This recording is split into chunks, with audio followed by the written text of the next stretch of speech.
Hi students, welcome to the part 2 of the electromagnetic induction. So the topic we are going to discuss is the self-induction, mutual induction and energy stored in a inductor. Okay, what the self-induction actually means?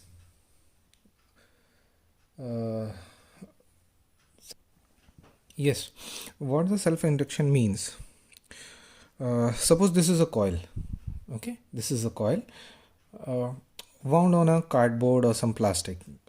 If I send a current from this direction, as the current keeps on turning in these coils, what will happen as the current will start building up in the coil? It doesn't happen that the current direct instantly goes from here and reaches over here. It will take some time to reach from this end to this end. When the current starts building up in the half of the coil, suppose in the starting of the coil, what will happen? You know that this is a solenoid kind of structure. Okay, you know that this structure is somewhat similar to the solenoid. What will happen? uh, just give me 1 minute. I have to arrange this wires and all this thing. Okay, half of the coil, suppose यहाँ तक current है, from this till this end there is a current. What will happen? The magnetic field will establish. Okay, जैसे ही current जाएगी wire में, इसकी magnetic field बनेगी. This part will become magnetized and the magnetic field line of this part will start passing through the rest of the coil. ठीक है, जैसे ही current आपने suppose इस एंड से भेजी है, ये सेकेंड एंड हो गया आपका ये वायर का, this part which you can see from here if I can manage to. Okay, this part, hold on. Okay, from here we are sending the current. This is the positive, this is negative. Current start building up. Half of the coil, the current reaches till end, this end. अभी current यहीं पहुंची है ना, it reaches this end. What happened? This part will become magnetized and the magnetic field of this part will start passing through the other part. And what will happen? Since the magnetic flux is building up, जैसे जैसे current इसके अंदर क्या होगी, increase होगी ना, current increase हो रही है, 0 टू इंक्रीज हो रही है. जो करंट इंक्रीज होगी तो मैग्नेटिक फील्ड भी इंक्रीज होगी. किसकी? जहाँ तक करंट पहुँची वहाँ तक की कॉइल की मैग्नेटिक फील्ड बाकी बची हुई कॉइल की में से पास होगी. And what will happen? Magnetic flux change होगा रेस्ट ऑफ द कॉइल में, जिसकी वजह से रेस्ट ऑफ द कॉइल में इंड्यूस ईएमएफ बन जाएगा. यानी इसी कॉइल की करंट से, इस कॉइल में जिसमें हम करंट भेज रहे हैं, यही कॉइल मैग्नेटिक फील्ड बना रही है और वही मैग्नेटिक फील्ड इसी कॉइल में से इंडक्शन भी क्रिएट कर रही है. आधी कॉइल तक पहुंचा है, सपोज इतने एंड में मैग्नेटिक फील्ड बन गई करंट की वजह से, आउटसाइड करंट से. उस करंट ने क्या किया? बाकी बची हुई कॉइल के अंदर भी इंडक्शन क्रिएट कर दिया. तो बाकी बची कॉइल के अंदर क्या जनरेट होगा फैराडे लॉ के अकॉर्डिंग? ईएमएफ. वो ईएमएफ क्या करेगा? Back current. वो कैसा होगा? लेंज़ेस लॉ कहता है कि जो इंड्यूस ईएमएफ है, यानी इस हाफ पार्ट में इंड्यूस है, हाफ पार्ट में आपकी मैग्नेटिक फील्ड है क्रिएटेड बाय द करंट. कौन सी? Outside current, sent current. Lenz law कहता है कि जो बैक ईएमएफ होगा वो ऐसा होगा कि इस कारण को रोकना चाहेगा. It will try to stop this cause. What will happen? The reverse current will start flowing. ठीक, एक तो करंट जा रही हमारी यहाँ से ऐसे, एक करंट बैक की तरफ फ्लो करेगी which will try to stop the main current. Suppose this is the main current and due to induction a back current और back EMF will generate and that will be the induce current. Induce current हमेशा opposite होगी main current के. ठीक है, इसको कहते हैं self induction. Induction के लिए क्या ज़रूरी था? कंडक्टर, मैग्नेटिक फील्ड और चेंज ऑफ फ्लक्स. तो यहाँ कंडक्टर रहा, करंट जा रही जिसकी वजह से मैग्नेटिक फ्लक्स भी चेंज हो रहा है, बाकी बची हुई कॉइल में से तीनों कंडीशन पूरी हो गई, तो बैक ईएमएफ जनरेट होगा. इसको कहते हैं बैक ईएमएफ. ठीक, सपोज करंट पहुँच, ये टोटल लेंथ एल ले लेते हैं हम इसकी, यहाँ से यहाँ तक L. Total number of turns N ले लेते हैं. ठीक, तो जब तक करंट यहाँ तक पहुँची है तो मैग्नेटिक फील्ड कितनी बनेगी? Phi B. तो लिंकेज कितने आएंगे? जितने नंबर ऑफ लिंकेजेस आएंगे. So what will happen? अब बात होगी यहाँ पे एन फाई बी की. करंट जा रही है भाई, तो क्या हो रहा हमारा? यहाँ देखिए आप, what will happen? Let us coefficient of self induction निकालना है. यानी जो इसमें फ्लक्स लिंकेजेस बन रहे हैं, डायग्राम में भी देख लो, ये करंट सेंट हुई, यहाँ मैग्नेटिक फील्ड लाइंस आना शुरू हो गई. ठीक है। तो हर एक कॉइल और ये मैग्नेटिक लाइंस ऑफ फोर्सेस मिलके क्या बनाते हैं, फ्लक्स लिंकेजेस ही तो बनाते हैं। Phi B is the magnetic flux and N is the number of turns. तो कितने लिंकेजेस बनेंगे ये किसके प्रोपोर्शनल होगा भाई, ये प्रोपोर्शनल होगा करंट आई के। जितनी स्ट्रॉन्ग करंट होगी उतना स्ट्रॉन्ग आपका मैग्नेटिक फ्लक्स होगा और उतने ही स्ट्रॉन्ग लिंकेजेस बनेंगे। ओके, तो N phi B that means how many flux linkages will generate. Linkages का मतलब होता है हर एक टर्न जिसमें से फ्लक्स पास हो रहा हो, जैसे ही स्ट्रॉन्ग होगी, जितनी स्ट्रॉन्ग फील्ड होगी उतने लिंकेजेस कवर हो जाएंगे। That means N phi B किसको प्रोपोर्शनलेट करेगा, आई को। That is N phi B that is magnetic flux is proportional to I. Equality में बदलेंगे तो एल आ जाएगा। यहाँ एल जो है लेंथ नहीं है, प्लीज़ ध्यान से नोटिस करिएगा। N phi B is equals to Li. The L over here is a constant called the coefficient of self-induction. Coefficient of self-induction. I hope this makes sense. Current send करी, current अभी यहीं तक पहुंची है, एकदम से बढ़ के नहीं, धीरे धीरे धीरे धीरे यहाँ तक पहुंचेगी ना करंट। यहाँ तक पहुंची, इतनी फील्ड में इतनी कॉइल मैग्नेटाइज हो गई, उसने क्या किया, बाकी बची हुई कॉइल के अंदर लाइंस भेजना शुरू कर दी, जिससे बैक ईएमएफ जनरेट होना चालू हो गया या इंड्यूस ईएमएफ चालू होना, इंड्यूस ईएमएफ क्रिएट हो गया। वो इंड्यूस ईएमएफ ऐसा होगा कि रिवर्स करंट करेगा। अब सपोज कर दो तुमने करंट बंद कर दी, यहाँ करंट मैक्सिमम है, आपने यहाँ से करंट कट कर दी, तो करंट डाई भी करेगी तो स्लोली स्लोली करेगी, आधे पार्ट में से गायब होगी, फिर इसमें से इसमें, तो क्या होगा, इंड्यूस करंट फिर से बन जाएगी। इंड्यूस ईएमएफ ई कब तक बनता है, जब तक आपका फ्लक्स चेंज होता रहता है, जब तक आपका फ्लक्स चेंज होता रहता है। ठीक है। So now come, I hope this part make sense. This is your coil which I can show to you. So L is the coefficient of magnetic induction. भाई एन फाई बी यानी कितने flux linkage कितने हो, जितना strong current भेजोगे उतने ज़्यादा linkages develop होंगे। जितनी करंट ये स्ट्रॉन्ग होगी, कौन सी, बाहर वाली मेन करंट। ठीक है, that means L, N L is equal to N phi B. Now come to the formula. It is n is the total number of turns, phi b is the magnetic flux due to the current I. अगर I जो है 1 ampere ले लें, ठीक है, अगर current मान लेते हैं कितनी है, 1 एम्पियर है, let I is equal to 1 ampere, तो what will happen in this equation, L आपका जो है यानी ये जो कांस्टेंट आ रहा था वो किसके इक्वल होगा, n phi b के इक्वल हो जाएगा। ठीक है, the coefficient of self-induction of the coil is equal to the number of flux linkages with the coil when unit current is flowing through the coil. जब unit current flow होगी यानी 1 ampere current flow होगी तो कितने flux linkages cover होते हैं, वही आपका सेल्फ इंडक्शन का कांस्टेंट है। This is your self induction constant. Now come to the point, second page number 474.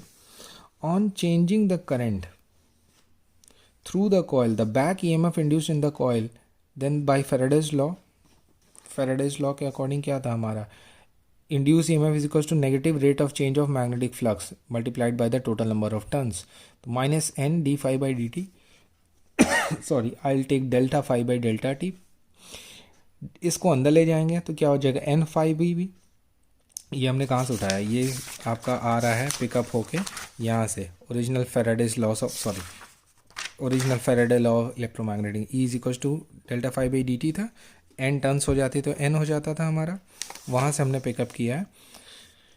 ठीक, तो आपको ब्रैकेट के इसको हम क्या कहते हैं, फ्लक्स लिंकेजेस, और अभी आपने पीछे कैलकुलेट किया N phi B is equals to L, substitute कर दोगे यहाँ पे, what you will get, E is equals to, इसकी जगह आपका आ जाएगा एल इंटू आई। कैसे एल इंटू आ जाएगा, यहाँ से आ रहा, एन फाई बी प्रोपोर्शनल था आई के, N phi B is equals to L I. ठीक है, एन फाई बी की जगह क्या आ जाएगा आपका, एल आई, सब्स्टिट्यूशन में इंडक्शन कांस्टेंट था, बाहर आ गया डेल्टा, इस साइन के बाहर आ जाएगा, जो चीज़ चेंज नहीं होती बाहर आ जाती है। So minus L into delta I by delta T, okay, delta I by delta T. तो कोफिशिएंट ऑफ इंडक्शन क्या मिल गया आपको, यहाँ से रीअरेंज कर देंगे अगर हम लोग इसको, तो you will get what is equal to minus E upon delta I upon delta T, okay, and this is your coefficient. इसको याद रखो, बहुत इंपॉर्टेंट है ये एग्ज़ाम में पूछा जाता है। Coefficient of self induction is L, coefficient of mutual induction M आएगा, जो अभी हम लोग आगे पढ़ने वाले हैं, is equal to minus E. What is E? Is the induced EMF. Delta I by delta T क्या है? कितने रेट से करंट इसमें चेंज हो रही है. इसके अंदर करंट कैसी, स्टेडी करंट नहीं भेजनी है, इसके अंदर करंट चेंज होनी चाहिए. फॉर एग्जांपल 1 एम्पियर से शुरू हुई, उसके बाद 1 सेकंड के बाद 2 एम्पियर, 3 एम्पियर, 4 एम्पियर, इसमें बढ़ती चली जा रही है. That is the rate of change of current in the coil. Dimensions of formula you can see from the book. Now come to the long solenoid. यही सोलोनॉइड ले लो. कैसा सोलोनॉइड है? जो एयर में बना हुआ है. लो हटा दिया, एयर का सोलोनॉइड हो गया. इसकी कोर कैसी है? एयर की है. एयर की जगह आप एयर ही रहने दो तो बेटर है. It is a hollow air based solenoid. Total number of turns for the ease of simplicity I want to wound it over the thing. Total number of turns capital N. Total number of turns कितनी ले रहे हैं इसमें अंदर? Capital N. Area of cross section, यानी coil का cross sectional area कितना है? क्रॉस सेक्शनल एरिया कितना है? A. Okay. How much current is flowing in this thing? I. Solenoid. Number of turns, ठीक. करंट कितनी? I. Area of cross section A. ठीक.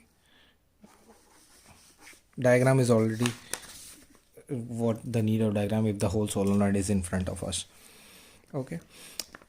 Solenoid की मैग्नेटिक फील्ड कितनी होती थी? We already know that mu naught N I naught. I naught होता था आपका सोलोनॉइड के अंदर कितनी करंट जा रही है. ठीक है. यहाँ हम आई ले लेंगे. मेन करंट हम किससे शो कर रहे हैं? आई से. एन क्या था? नंबर ऑफ टर्न्स पर unit length. And mu naught permeability of free space. Magnetic field of the solenoid पीछे हम पढ़ा चुके हैं, मिलती है इस फॉर्मूले से. Okay. That is your thing. तो एन हमें कहाँ से मिलेगा? N is equal to total number of turns divided by the length. Total length हमारी कितनी है? एल है. टोटल लेंथ कितनी? एल है. टोटल नंबर ऑफ टर्न्स कितने हैं? एन है. करंट कितनी? आई है. और area of cross section A कितनी? It's A. सो टर्न्स पर unit length will be total number of turns divided by the length of the thing. So you get this part. Okay, and you know that phi b is equals to B A. अभी आप लोगों ने पढ़ा B dot A होता है तो B ए cos theta. ठीक. ये रहा एरिया. सोलोनॉइड के अंदर मैग्नेटिक फील्ड क्या होती है? एक्सिस के अलाउ होती है, तो थीटा कितना हो जाएगा? 0. तो बी ए हो जाएगी. No problem. So from here will calculate. हमारे पास बी है, हमारे पास this thing, will substitute it over here. Instead of doing over here, we can follow it in the book also. That will save us some time. Okay. यहाँ पे हमने जो show किया था आपको अभी, b is equal to mu naught N I naught. ठीक. n की जगह क्या सब्स्टिट्यूट कर दोगे? Capital N by L. Same thing is done over here. b is equal to mu naught small N I naught. I naught की जगह आई ले रहे हैं क्योंकि मेन करंट हमारी आई है. ये कौन सी करंट है? जो सोलोनॉइड के अंदर हम भेज रहे हैं बैटरी से अटैच करके. That is your I. So phi b is equal to B A. That is the flux is equals to magnetic field into area of the coil. कितनी lines of forces area से पास हो रही हैं? You will substitute the B over here. What you will get? Mu naught. ठीक है. B की जगह ये रख देंगे. Mu naught N by L into I into A. So the total magnetic flux linkage, ये तो एक turn. total magnetic flux linkage कितना हो जाएगा आपका भाई? ये तो phi B आया. आपने substitute कर दोगे यहाँ पे तो क्या मिल रहा है आपको? You are getting this thing. Mu naught N upon L. Mu naught n upon L, mu naught n upon L I into A. n phi b दोनों तरफ n मल्टीप्लाई कर देंगे तो हो जाएगा square mu naught n square upon L I into A. ठीक. Same thing is over here. Okay. n square मिल गया. नाउ यू नो दैट अभी हम लोग ने ऊपर क्या कैलकुलेट किया था? See n phi b is equals to L I. N phi B is equals to L I. अगर L हमें चाहिए तो क्या मिल जाएगा? L is equals to N phi B upon I. मिल जाएगा हमें N phi B upon I. यहाँ वाला आई यहाँ शिफ्ट कर देंगे तो you will get N phi B upon I is equals to mu naught N square A upon L. One mistake I am doing instead of taking capital L take a small L. Length of the solenoid is L, क्योंकि हमारा self induction का symbol भी capital है तो हम ये लेंगे. That is why I like to follow it over the book. Capital L self induction, small L is the length of the solenoid. Got it. N phi B था, ये I यहाँ भेज देंगे तो N phi B upon L is equal to self induction constant जो अभी हमने आपको शो किया. So you get this formula mu naught N square A upon L. Mu naught की जगह एल आपको क्या मिल रहा है यहाँ पे, L is equal to C. This whole thing is called L. So you will get mu naught n square a upon small l. अगर ये सोलोनॉइड की जगह कोई मेटल का कोर होता तो परमेबिलिटी और फ्री स्पेस की जगह सिर्फ परमेबिलिटी हो जाती तो नॉट हट जाएगा. So self inductance of a solenoid किसके प्रोपोर्शनल है, total number of turns of the solenoid, area of the solenoid, course permeability and length of the solenoid. That is called your. Now energy stored in an inductor. Energy stored in an inductor.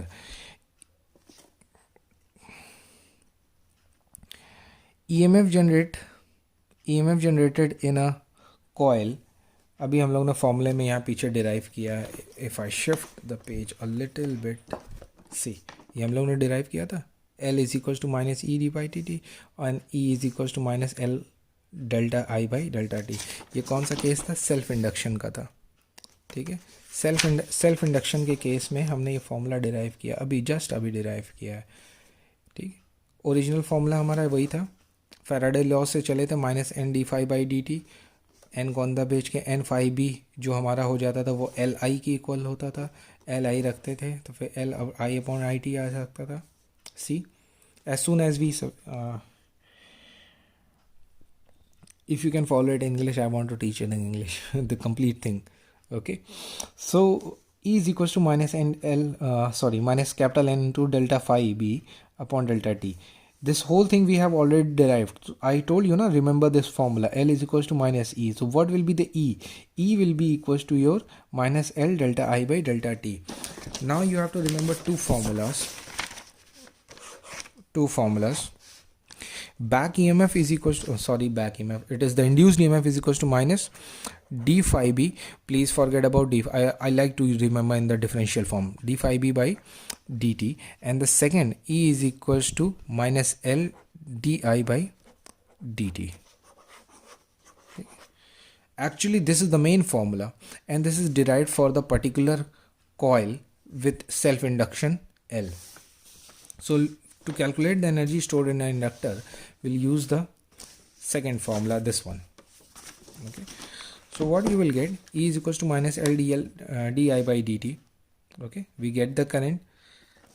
And now from the original explanation, potential is equals to work done per unit charge. If you remember this thing, potential is equals to work done into charge. You got this thing or not? ये हम लोग का potential का explanation I think in class 9th or 10th first time. Potential of a point is equals to work done in bringing a unit positive charge to that point. So from there we have this formula, work done per unit charge is called the potential or also called the AMF. So we'll use that thing. So what will be the work? Will is equals to Q into V. What will happen, the small work dW is equals to, यहाँ पे हम लोग this is the standard form of the equation. ये standard form में आप याद करते will apply this thing over here. Work required to move the charge D Q against this EMF. Okay, what is the whole scenario, please see. We send the current, this is a coil, this is solenoid और any inductor. Inductor भी solenoid के shape का होता है, याद रखिएगा. When ever you find inductor means this kind of shape. Current यहाँ से भेज रहे हैं, बैटरी कनेक्ट की है ना हमने, बैटरी कनेक्ट की, करंट यहाँ से जाना शुरू हुई, करंट इंक्रीज हो रही है. इस कॉइल का अपना बैक EMF जनरेट हो जाएगा due to self induction. Self induction की वजह से बैक EMF हो जाएगा. जो रिवर्स EMF क्या होगा, रिवर्स करंट होगी. उस करंट को क्या कहेंगे, back EMF and induce current. तो बाहर बैटरी को इस जो अपोजिशन मिल रहा है इंडक्शन की वजह से उसके अगेंस्ट वर्क करना पड़ेगा। ध्यान से समझिए, बहुत इंपॉर्टेंट बात बता रहे हैं। जो करंट आप यहाँ से भेज रहे हो, मेन करंट आई, उसने कॉयल के अंदर मैग्नेटिक फील्ड बनाई जिससे इंडक्शन हुआ बाकी बची हुई कॉल में, और बैक ईएमएफ जनरेट हो गया। बैक ईएमएफ और बैक करंट जो आएगी उसके अगेंस्ट, मेन करंट को इस बैक करंट के अगेंस्ट वर्क करके अपने आप को आगे बढ़ाना होता है। ये वर्क आएगा कहाँ से? वर्क आएगा बैटरी में से। ये वर्क आएगा कहाँ से? यहाँ जो बैटरी लगी है, ये जो वर्क बैटरी करेगी अगेंस्ट द बैक ईएमएफ, वो इस कॉइल के आसपास इसकी फील्ड में स्टोर हो जाएगा। Got it? जो एक्स्ट्रा वर्क एनर्जी कर रही है बैटरी बैक ईएमएफ के अगेंस्ट वर्क करने के लिए, वो वर्क कहाँ जाके स्टोर होगा? इसकी एनर्जी। इसीलिए कभी आप देखिए चोक कॉइल या कंडक्टर या चार्जर में जैसे ही आप स्विच ऑफ करते हो, एलईडी कुछ देर तक ब्लिंक करती रहती है। क्यों? मेन करंट कट ऑफ होने के बाद भी ये जो एनर्जी इसकी फील्ड में स्टोर्ड है, वो एनर्जी कॉइल में बहने लगती है। ठीक, इसलिए कभी भी आप देखिए कोई स्टेबलाइजर या उसको स्विच ऑफ करिए, उसकी एलईडी कुछ धीरे धीरे डिम आउट होती है। ये तो रहा explanation. Now come to the so how much work the battery has to do against this back EMF. वो यहाँ कह रहा है डी क्यू चार्ज को सेंड करने में बैटरी को इस बैक ईएमएफ के अगेंस्ट वर्क करना पड़ेगा। Let it be D W, and D W is equal to minus E D Q. कहाँ से आ रहा है? ये हमारे पोटेंशियल से आ रहा है। Work done is equal to charge into E M F. Work done is equal to charge into E M F. और ई हमारा क्या है आपका? Minus L, minus minus plus हो जाएंगे, L D I by D T into D Q. What will do D I separately dq by dt is I, so dw is equals to L I into di. now total work will be integration, तो total work के लिए हम क्या करेंगे? Integrate कर देंगे इस फॉर्मूले को। इंटीग्रेशन के लिए 0 से आई नॉट, सपोज करंट आप कहाँ से कहाँ पहुँचा रहे हैं उसके अंदर, 0 से 2 एम्पियर, 0 से 3 एम्पियर, 0 से 10 एम्पियर, तो 0 से आई नॉट एम्पियर, तो आई डी आई। तो what you will get? I square by two, इसका integration I square by two और नॉट सब्सटीट्यूट करोगे तो finally you will get this formula, half L I naught square. ये जो एनर्जी है, ये जो वर्क बैटरी ने किया है, ये कहाँ जा रहा है? इसकी फील्ड की एनर्जी में स्टोर हो जाएगा। Okay, now come to the mutual induction. Mutual induction is the electromagnetic induction between two coils. यहाँ दो कॉइल दिख रही हैं आपको, coil A and coil B. एक कॉइल को कहते हैं प्राइमरी, दूसरी को कहते हैं सेकेंडरी। फर्स्ट कॉइल, सपोज एक ये रही कॉइल और इसके सामने एक और कॉइल रख दें। सपोज कर लीजिए यहाँ पे भी आपका, इसके ऊपर भी आपका क्या कह सकते हैं कि वाइंडिंग्स हैं। एक कॉइल ये रही, एक सेकेंड कॉइल ये रही। डायग्राम देख लो, ज़्यादा बेटर है। ओके, हम क्या करेंगे? प्राइमरी कॉइल में करंट भेजेंगे बैटरी की मदद से। ठीक, इसके अंदर करंट धीरे धीरे धीरे बिल्डअप होगी, तो लाइंस ऑफ फोर्सेस भी एक एक करके मौजूद होना शुरू कर देंगी। ठीक, जैसे जैसे करंट इसके अंदर इंक्रीज होगी वैसे वैसे इसकी मैग्नेटिक फील्ड भी स्ट्रांग होगी। वो मैग्नेटिक लाइंस ऑफ फोर्सेस उसके सामने रखी कॉइल में से पास करती हैं। फॉर एग्जांपल, आपने इसमें से करंट भेजी, इसकी लाइंस ऑफ फोर्सेस यहाँ सामने रखी कॉइल के अंदर से पास करेगी, तो इसमें क्या होगा? इसके अंदर मैग्नेटिक फ्लक्स धीरे धीरे इंक्रीज हो रहा है, तो इसके अंदर इंड्यूस होगा क्या? ईएमएफ और current. This is the process of, जो चीज़ सेल्फ में हो रहा था यानी उसी कॉइल में हो रहा था, यहाँ पे दो सेपरेट कॉइल्स है। एक में हम करंट को इंक्रीज डिक्रीज करेंगे और उसके सामने वाली कॉइल के अंदर इंड्यूस करंट मिलेगा हमें और इंड्यूस ईएमएफ मिलेगा। This is the process of mutual induction. अब ध्यान से देखो, मेन चीज़ क्या है इंडक्शन की पूरी प्रोसेस में?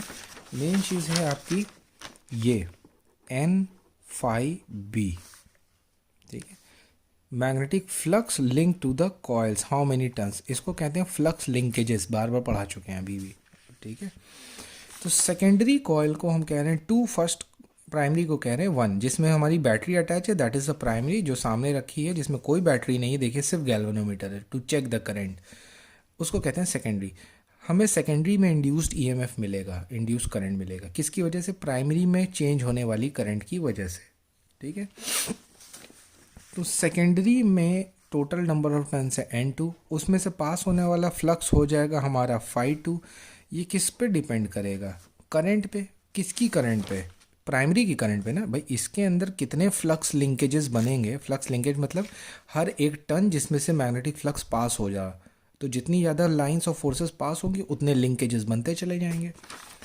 ये लिंकेजेस अल्टीमेटली किस पे डिपेंड करेंगे? लाइंस ऑफ फोर्सेस पे। वो कहाँ से आ रही है? प्राइमरी में बहने वाली करंट की वजह से। दैट इज़ वाई N2 φ2 जो फ्लक्स लिंकेज है सेकेंड कॉयल का, प्रोपोर्शनल होगा करंट के। कौन सी करंट? प्राइमरी की करंट के, दैट इज़ I1। ओके, इसको हम लोग चेंज करेंगे तो will get φ2 equal to MI2। M क्या है? MI1। एम क्या है? कांस्टेंट है।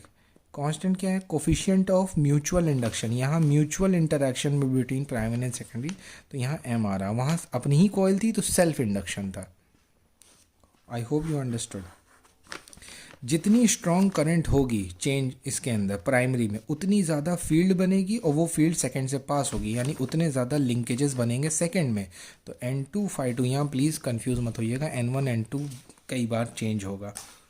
ठीक है, N1 क्या है, N2 क्या है, उसमें कंफ्यूज मत हो जाइएगा। That is the thing. Now come to the your page number 477। ठीक।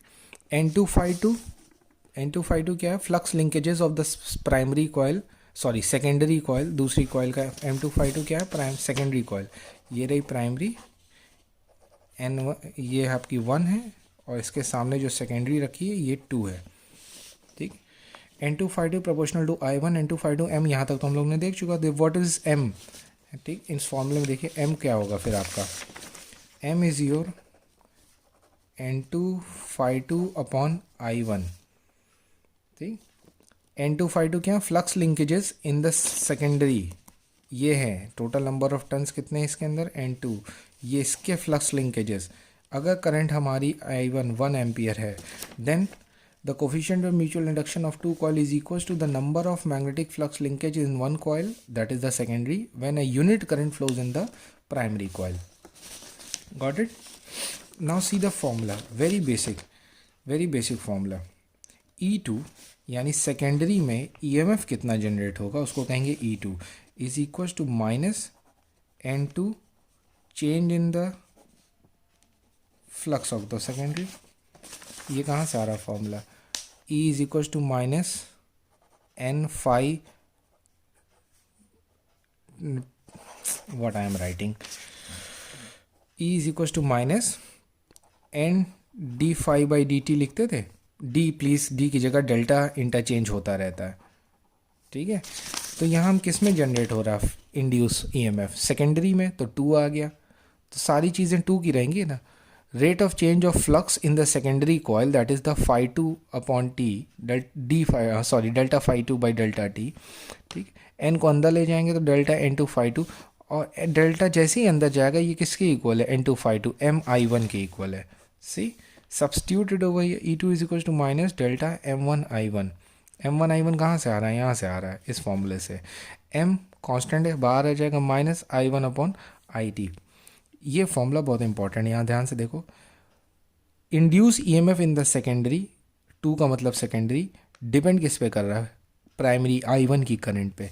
म्यूचुअल इंडक्शन का एक ये फॉर्मूला बहुत इंपॉर्टेंट, याद रखिए, minus E2 upon I1 upon delta IT, that is the coefficient of mutual induction. Okay, इसका फॉर्मूला, ये formula, और एक जो अभी आपने इंडक्शन का फॉर्मूला पढ़ा है, दिस वन। ठीक, यहाँ कोई 1 और 2 नहीं था क्योंकि सेल्फ इंडक्शन था, एक ही कॉइल थी। यहाँ पे 1 और 2 है, यहाँ पे 1 और 2 है, ये रहा, क्योंकि यहाँ 2 कॉइल्स हैं। सेकेंडरी का इंड्यूस EMF प्राइमरी की बहने वाली करंट पे डिपेंड करता है, that is why I1 is over there. Now the what is eddy currents? Eddy currents को आप समझिए,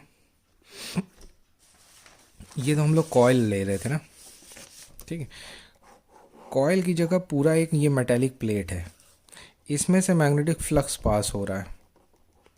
ठीक, और वो चेंज हो रहा है, तो इसके अंदर भी सर्किट बन जाएगा, करंट क्लोज पाथ मिल जाएगा करंट बहने का, ये करंट कहलाती हैं न्यूसेंस करंट और अनवांटेड अननेसेसरी करंट, ये एडी करंट्स कहलाती हैं. It is on the page number 478. 478. See it over here. Got it?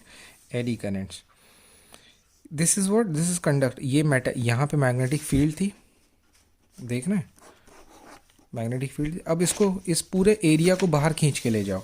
ये पूरे एरिया को देखें, यहाँ खींच रहे हैं तो क्या होगा, फ्लक्स चेंज हो रहा है.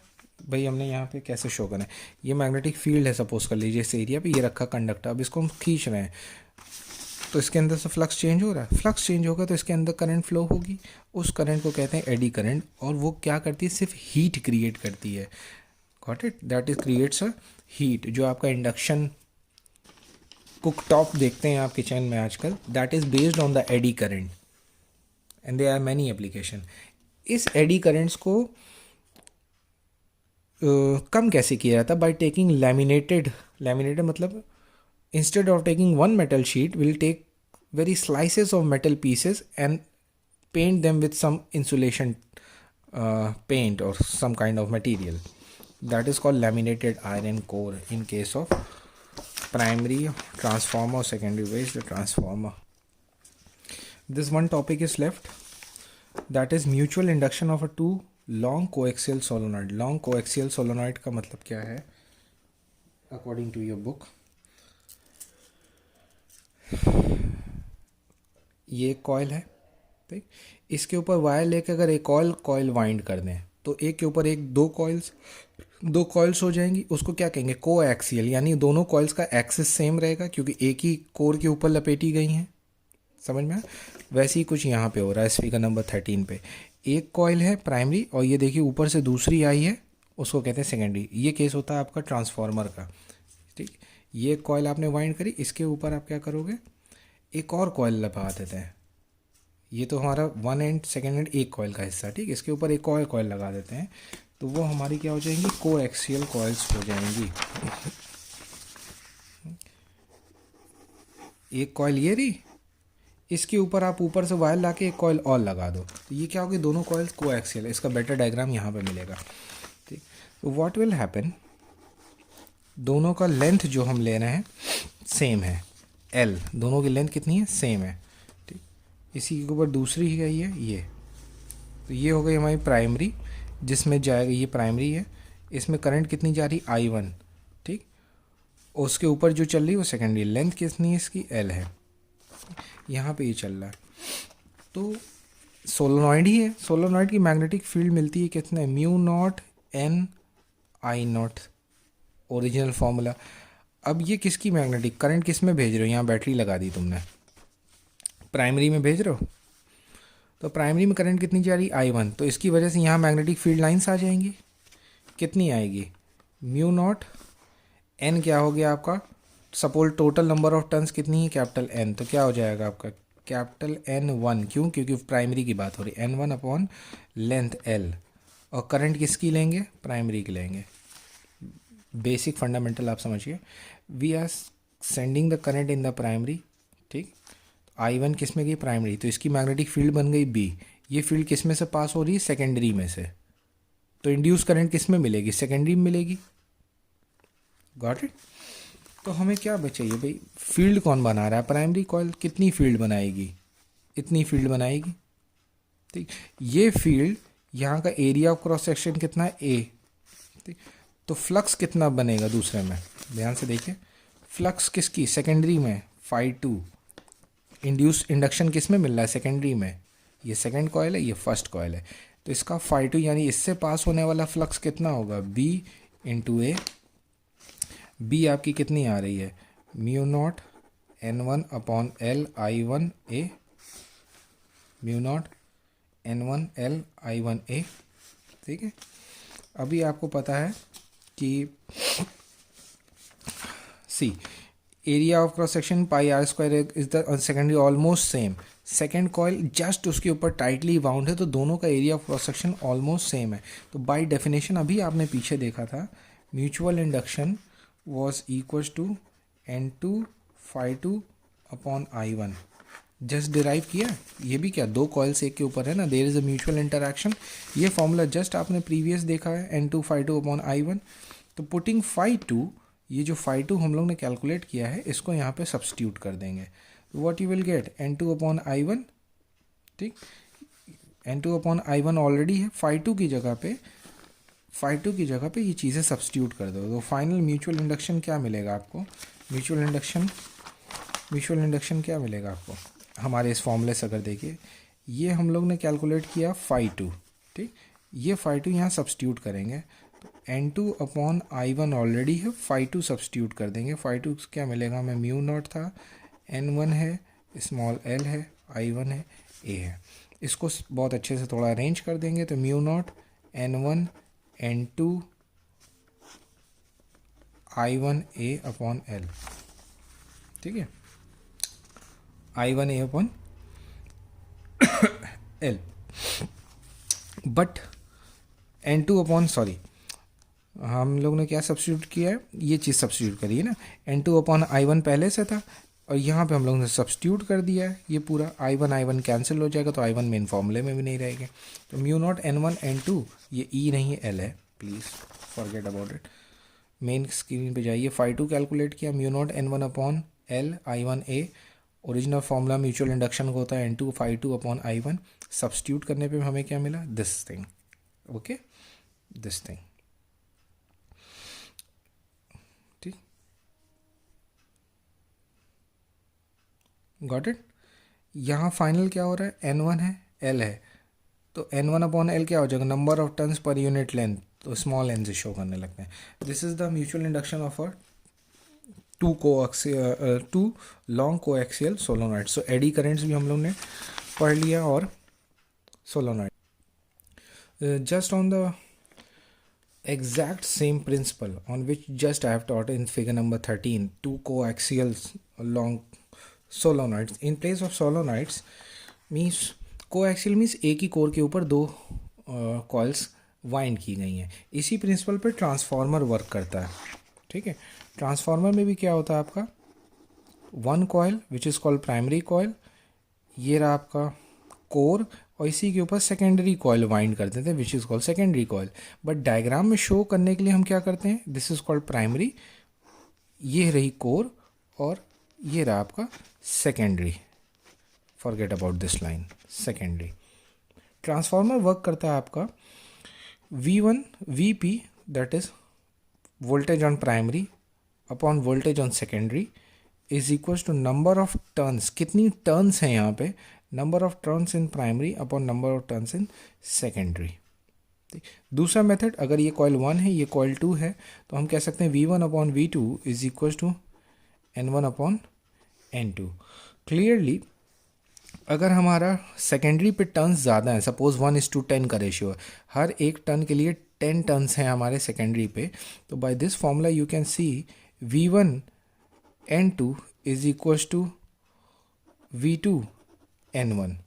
यह हमारे इस फॉर्मूले में अगर हम रखेंगे तो VP NS is equal to VS NP, ठीक है, नंबर ऑफ टर्न्स, ये ज़्यादा बेटर पड़ता है, that is why I pick this part, ठीक।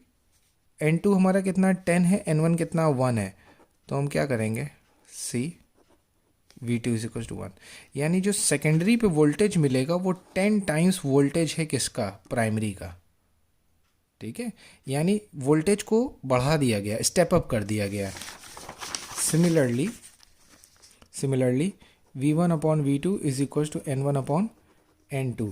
अगर 10:1 है, यानी इस टाइप की कंडीशन है कि प्राइमरी पे टर्न्स ज़्यादा हैं और सेकेंडरी में टर्न्स कम है, ये प्राइमरी है, सेकेंडरी है, 1 है, ये 2 है, तो क्या होगा, वोल्टेज डाउन कर जाएगा, 1/10 हो जाएगा।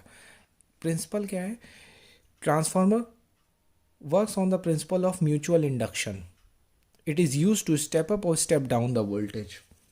Okay, but remember one thing, energy जो जा रही है, power is equals to current into voltage, that is I1 V1 is equals to I2 V2। जब हम वोल्टेज स्टेप अप करते हैं तो करंट अपने आप डाउन हो जाती है, so the total energy still remains same, power input is equals to power output. Got it. V2 बढ़ाओगे तो I2 की करंट कम हो जाएगी। हर चीज़ में फ़ायदा नहीं मिलता, कुछ खो के कुछ पाना पड़ता है। That is the case. कहाँ यूज़ करते हैं? ट्रांसमिशन लाइंस में, पावर लाइंस में ट्रांसफार्मर यूज़ करते हैं, क्योंकि हायर वोल्टेज पे और लोअर करंट पे भेजेंगे।